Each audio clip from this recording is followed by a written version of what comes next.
Welcome to my YouTube channel. વિદ્યાર્થી મિત્રો, આજે આપણે ધોરણ 9 ચેપ્ટર નંબર 8 એમાં સ્વાધ્યાય 8.1નો પહેલો દાખલો જોઈશું. શું કીધું છે? જો સમાંતર બાજુ ચતુષ્કોણના વિકર્ણો સમાન હોય. હવે અહીંયા બે વિકર્ણો કયા છે? એક એસી અને બીજો બીડી. સમાન હોય તો દર્શાવો કે તે શું છે? લંબચોરસ છે. હવે જ્યારે બી લંબચોરસ કહે ત્યારે બધા ખૂણા, લંબચોરસના બધા ખૂણા કેવા હોય? 90 અંશના.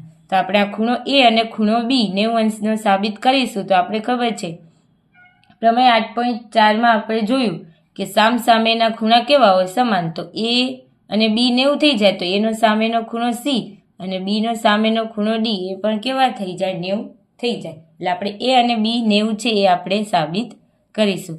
તો અહીંયા લખીએ ચતુષ્કોણ ABCDમાં સમાંતર બાજુ ચતુષ્કોણ ABCDમાં BD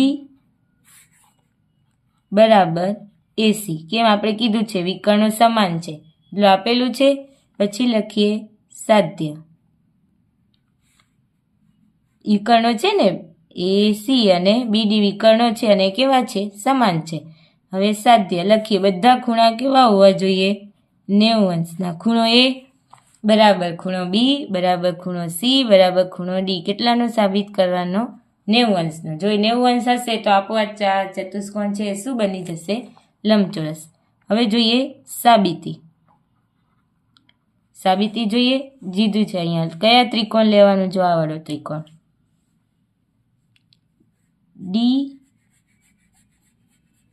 DAB આ વાળો ત્રિકોણ લઈએ. ત્રિકોણ DAB અને આ ત્રિકોણ લઈએ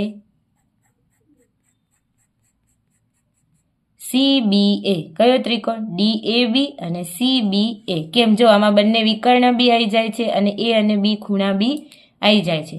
તો ત્રિકોણ DAB અને CBA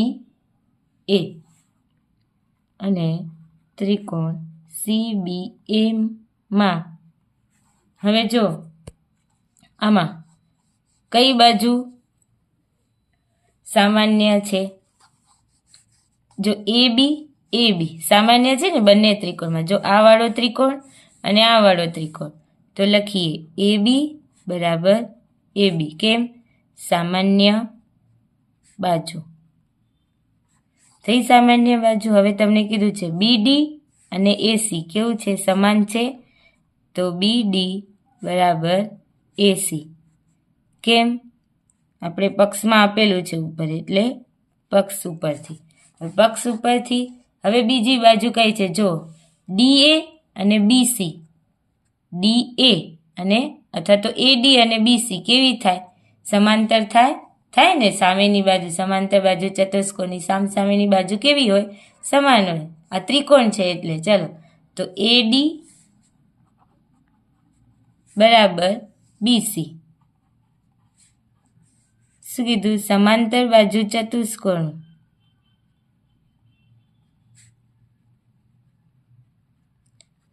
સામેની બાજુ કેવી હોય? સમાન હોય.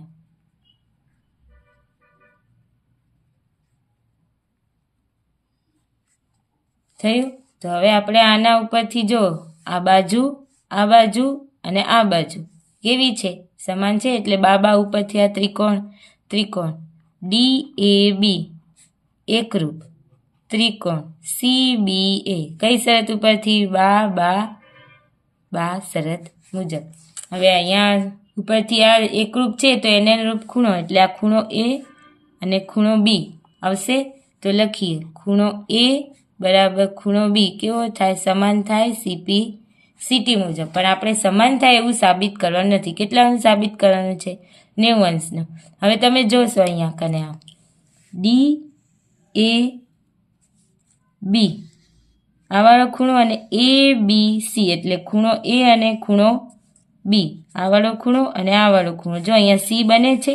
C બને તો શું આવે? અંતઃકોણ આવે. અને અંતઃકોણનું માપ આપણે ખબર છે કેટલું હોય? 180. તો આપણે લખીએ A વત્તા ખૂણો B બરાબર 180 અંશ. કેમ? અંતઃકોણ. યુગ્મ કોણ નહીં હો. યુગ્મ કોણ હોય તો સમાન આવે પણ અંતઃકોણ C બને ને. C વાળા ખૂણા કેવા હોય? રેખિક જોડના હોય એટલે 180. હવે આપણે ખબર છે આને હવે ખૂણો એ, હવે અહીંયા ખૂણો બી છે ત્યાં હું ખૂણો એ લખી શકું? હા, ખૂણો એ. કેમ? સમીકરણ એ બરાબર બી, બી બરાબર એ, બરાબર 180. હવે બે ખૂણો એ થશે બરાબર 180. ખૂણો એ બરાબર 180 ભાગ્યા 2, એટલે ખૂણા એનું માપ કેટલું આવ્યું? 90 અંશ આવ્યું. અહીંયા લખીએ પરિણામ.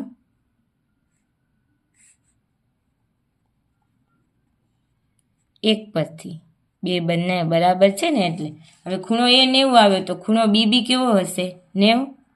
તેથી ખૂણો બી બરાબર બી કેટલો હશે? 90. તો ખૂણો એ અને ખૂણો સી બી કેવા હશે? સમાન થાય, તો એ બી 90. અને ખૂણો બી અને ખૂણો ડી બી કેમ થાય? સમાન થાય, એટલે એ બી 90 આવે. કેમ? પ્રમેય 8.4 ઉપરથી.